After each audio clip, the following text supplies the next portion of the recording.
జననాయగన్ ప్రమాణ స్వీకారాన్ని అడ్డుకుంటున్నారా? ఎవరా ఖల్నాయకులు? Public domain లో సోషల్ మీడియాలో అంతటా ఇదే చర్చ.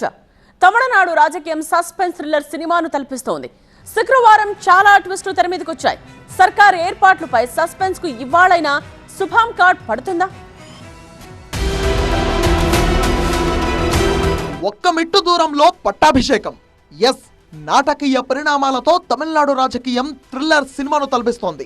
108 సీట్లు గెలిచి పెద్ద పార్టీగా నిలిచినా సరే సర్కార్ ఏర్పాటులో చిన్న పార్టీలతో టీవీకేకు తిప్పలు తప్పడం లేదు. ముందు మద్దతిస్తామన్న ఐయుఎంఎల్ సడన్ గా ప్లేట్ ఫిరాయించింది. 2 సీట్లున్న వీసీకే విజయ్ సర్కార్ ఏర్పాటుకు సపోర్ట్ చేస్తామని ప్రకటించింది. కానీ మద్దతిస్తున్నట్టుగా గవర్నర్ కు లేఖను పంపలేదు. వీసీకే చీఫ్ తిరుమావళవన్ శుక్రవారం వరకు డీఎంకే అధినేతతో సుదీర్ఘంగా చర్చలు జరిపారు. ప్రభుత్వ ఏర్పాటులో టీవీకేకు మద్దతుపై వీసీకే తన నిర్ణయాన్ని ఇవాళ ప్రకటిస్తోంది. శుక్రవారం మరో ట్విస్ట్. తమిళనాడు రాజకీయాల్లో ఇంకో పెద్ద twist. AMMK chief TTV Dhinakaran governor Arlekar ను కలవడం. ఆయన పార్టీ నుంచి గెలిచింది ఒకే ఒక్క ఎమ్మెల్యే. ఆ ఒక్కడు కనిపించడం లేదని గవర్నర్ కు ఫిర్యాదు చేశారు. టీవీకే ఎమ్మెల్యేలను కొనుగోలు చేసేందుకు ప్రయత్నిస్తుందని సంచలన ఆరోపణలు చేశారు ఆయన. అన్నా డీఎంకే పళనిస్వామి నేతృత్వంలో కొత్త ప్రభుత్వ ఏర్పాటుకు అవకాశం ఇవ్వాలని గవర్నర్ ను కోరామన్నారు దినకరన్. దినకరన్ కంప్లైంట్ సంగతి ఎలా ఉంటే, టీవీకేకు కంప్లీట్ గా మద్దతిచ్చిన కాంగ్రెస్ కేబినెట్ బెర్తలపై కర్చీఫ్ వేసుకుంది. అయితే నడుస్తోన్న రాజకీయ నేపథ్యంలో ముందు జాగ్రత్త చర్యగా 5 కాంగ్రెస్ ఎమ్మెల్యేలను హైదరాబాద్ క్యాంప్ కు తరలించారు. సర్కార్ ఏర్పాటు చేసే వరకు ఆ 5 బస హైదరాబాద్ లోనే. లెఫ్ట్ పార్టీలు అవుట్ రైట్ గా టీవీకేకే మద్దతు ప్రకటించాయి. AICC chief Mallikarjun Kharge, Rahul Gandhi Tamil Nadu CPI CPM నేతలతో సంప్రదింపులు జరిపారు. మరోవైపు ప్రభుత్వ ఏర్పాటులో టీవీకేకు మద్దతివ్వాలని డీఎంకే అధినేత కూడా లెఫ్ట్ పార్టీలకు గ్రీన్ సిగ్నల్ ఇచ్చారు.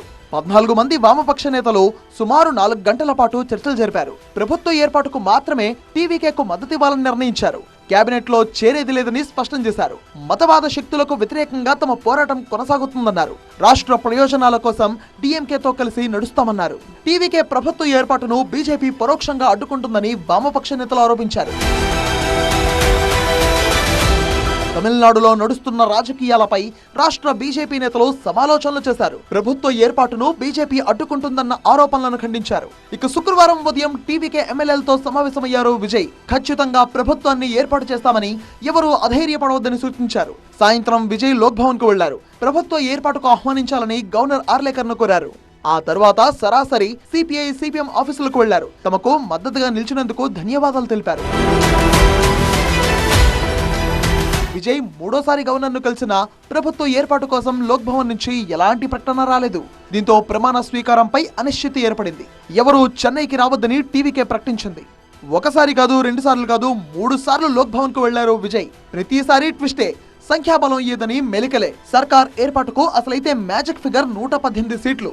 విజయ్ 2 చోట్ల గెలిచారు కాబట్టి ఇప్పుడు సర్కార్ ఏర్పాటుకు కావలసిన మ్యాజిక్ ఫిగర్ 117. కాంగ్రెస్ 5, వామపక్షాలు 4 స్థానాలతో కలుపుకుంటే టీవీకే సంఖ్యాబలం 116. కట్ చేస్తే ఇంకా ఒకే ఒక్క మెట్టు దూరంలో పట్టాభిషేకం. ఇంకొక్క ఎమ్మెల్యే మద్దతు వస్తేనే ప్రమాణ స్వీకారం. 2 సీట్లున్న వీసీకే విజయ్ సర్కార్ ఏర్పాటుకు మద్దతునిస్తుందా, లేదంటే సరికొత్త ట్విస్టులు తెరపైకి వస్తాయా? ఇప్పుడు ఎటు చూసినా అంతటా ఇదే హాట్ టాపిక్. థ్రిల్లర్ ను తలపిస్తోంది తమిళ రాజకీయం. ఇది ఫ్రైడే రిపోర్ట్.